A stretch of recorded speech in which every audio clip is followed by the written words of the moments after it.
దసరా పండుగ హిందువులకు ఒక ముఖ్యమైన పండుగ. ఆశ్వీజ శుద్ధ పాడ్యమి నుండి ఆశ్వీజ శుద్ధ నవమి వరకు నవరాత్రి ఉత్సవాలను నిర్వహిస్తారు. దేవి నవరాత్రిలో భాగంగా అలంకారాలు ఒక్కొక్క రోజు ఒక్కొక్క విధంగా ఉంటాయి. దేవి వివిధ అవతారాలకు ప్రతిరోజు ప్రసాదం విభిన్నంగా ఉంటుంది. దసరా అనే పేరు దశహరకు ప్రతిరూపమని కొందరంటారు. అంటే పాపనాశిని అని కూడా అర్థం. శత్రువులను చెండాడుతూ భీకరమైన రూపంలో ఉన్న అమ్మవారిని శాంతింపజేస్తూ దసరా పండుగను చేస్తారు. దసరా పండుగకు ముందు 9 రోజుల్లో అమ్మవారు 9 రూపాలను భక్తులు ఆరాధిస్తారు.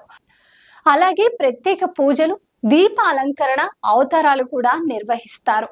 ప్రత్యేకంగా కొన్ని ఆలయాల్లో అమ్మవారి అనుగ్రహం కోసం భక్తులచే కుంకుమ పూజలు నిర్వహిస్తూ ఉంటారు. అలాగే కొందరు భక్తులు ఇళ్లలో కూడా అమ్మవారిని ప్రతిష్ఠించి 9 రోజుల పాటు పూజలు చేస్తారు.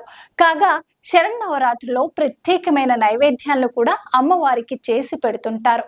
మొదటి రోజు శ్రీ బాలా త్రిపుర సుందరికి పొంగల్, రెండవ రోజు గాయత్రీ దేవికి పులిహోర, మూడో రోజు అన్నపూర్ణాదేవికి కొబ్బరి అన్నం, నాలుగో రోజు లలితాదేవికి అల్లం గారెలు, ఐదో రోజు మహాచండికి దద్దోజనం, ఆరో రోజు శ్రీ మహాలక్ష్మీదేవికి రవకేసరి, ఏడవ రోజు సరస్వతీదేవికి కదంబం, ఎనిమిదవ రోజు మహిషాసుర మర్దినికి బెల్లమన్నం, తొమ్మిదవ రోజు రాజరాజేశ్వరి దేవికి పరమన్నం ప్రసాదాలుగా నివేదిస్తారు. Please subscribe Pragna media. Please like, share, subscribe to Pragna Media. Pragna Media, please do like, share and subscribe. Please subscribe to Pragna Media. Please like, share and comment if you like the video. Pragna Media.